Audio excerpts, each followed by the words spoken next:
नमस्कार दोस्तों, स्वागत है आपका हमारे चैनल में। दोस्तों, अभी तक तो आप लोगों को पता चल ही गया होगा कि आज संसद में एक माननीय सांसद के द्वारा जो टेट के मुद्दे पर प्रश्न पूछा गया था कि क्या शिक्षकों को इससे राहत प्रदान की जाएगी कि नहीं।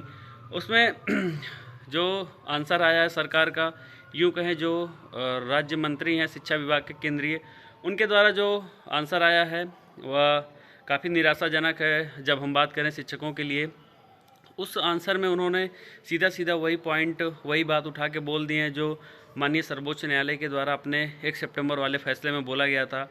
जैसे उनके द्वारा जो आर्टिकल 142 का प्रयोग किया गया, जिसमें उन्होंने आर्टिकल 142 का प्रयोग किया था, जो 5 साल तक के शिक्षक जिनकी जॉब बची है उनको सिर्फ जो है उनकी जॉब सुरक्षित करने के लिए आर्टिकल 142 का प्रयोग उन्होंने इसलिए नहीं किया था कि जो शिक्षक हैं वो 2 साल के भीतर जो है यहाँ पे टेट की अनिवार्यता, मतलब टेट की जो डिग्री है, टेट का जो मतलब सर्टिफिकेट है वो प्राप्त कर लें, टेट को पास कर लें।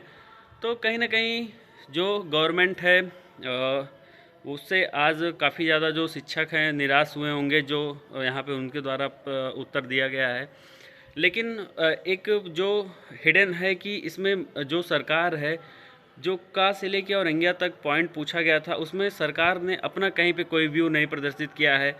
ना तो उन्होंने डायरेक्ट यहाँ पे मना किया है कि हम शिक्षकों को राहत देंगे कि नहीं। उन्होंने सिर्फ माननीय सर्वोच्च न्यायालय का फैसला बोल के और एक तरीके से प्रतीत कर दिया कि अब जो भी सर्विस में टीचर बने रहना चाहते हैं उनको 2 साल के भीतर टेट को यहाँ पे पास करना होगा, जो भी इन सर्विस टीचर हैं। तो कहीं ना कहीं एक जो अभी आप कुछ दिन पहले देखे होंगे कि माननीय केंद्रीय विभाग के द्वारा ही यहाँ पर जो केंद्र की सरकार है उसके द्वारा शिक्षकों का पूरा डाटा मांगा गया था कि प्रत्येक राज्य और केंद्र शासित प्रदेश में कितने ऐसे शिक्षक हैं जो इस 1 सितंबर 2025 वाले जजमेंट से यहाँ पे प्रभावित हो रहे हैं। और उनके जो लेटर थे उसमें कहीं ना कहीं इन बातों का जिक्र था कि अब इस उम्र में क्या वो एग्ज़ाम पास कर पाएंगे। साथ ही साथ ये जो उनके ऊपर फैसला लाया गया है, क्या ये एक तरीके से व्यवहारिक है कि नहीं, इन तमाम चीज़ों के बारे में उसमें जिक्र लेटर में हुआ था। लेकिन आज फिर से अचानक इस तरीके से केंद्र सरकार का जवाब आना कहीं ना कहीं एक निराशाजनक पॉइंट है।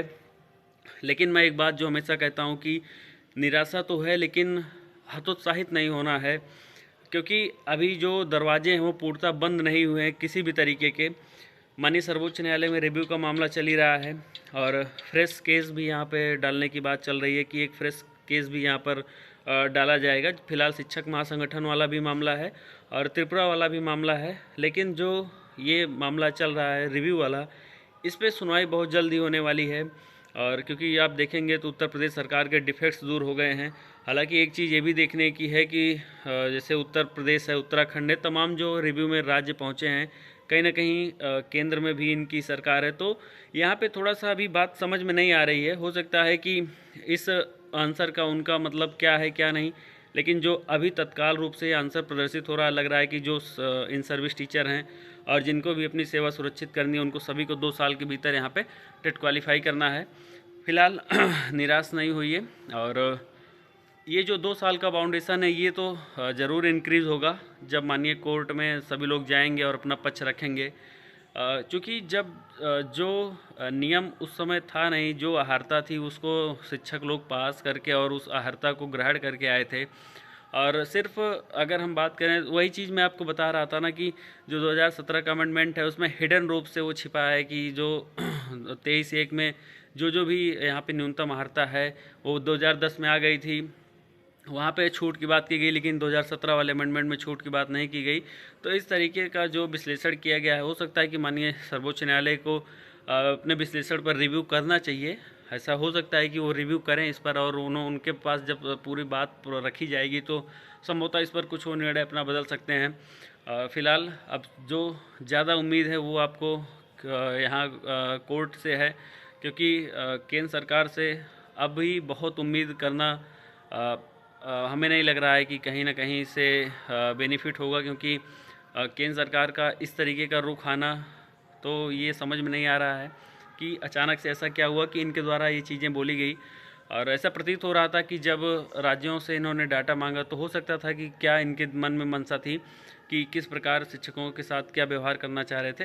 हालांकि इस जो आज माननीय संसद में जो इनका उत्तर आया है उससे कहीं ना कहीं शिक्षक में काफ़ी ज़्यादा निराशा है।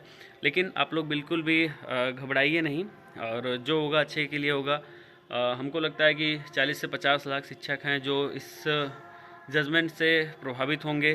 तो इतना मास जो है नंबर है कि किसी भी तरीके के फैसले को लागू करने के लिए हमको लगता है कि काफ़ी इसमें दिक्कत का सामना करना पड़ेगा। जब मैं बात करूं कि इसको जब वो लोग धरातल पर उतारना चाहेंगे, क्योंकि एक झटके से 20-30 लाख अगर शिक्षक एक साथ आप बाहर कर देंगे तो फिर कहीं ना कहीं दिक्कतों का सामना होगा। एक बात मैं शुरू से बोलता आ रहा हूँ कि जो भी शिक्षक साथी सीटेट देने के चक्कर में पड़े हैं, ठीक है आप सीटेट दे लीजिए, लेकिन आपने सीटेट दिया होगा, आपने सीटेट का स्तर देखा होगा, तो कहीं ना कहीं जो आपको रिलीफ मिलना है वो कोर्ट या सरकार के द्वारा ही मिलना है।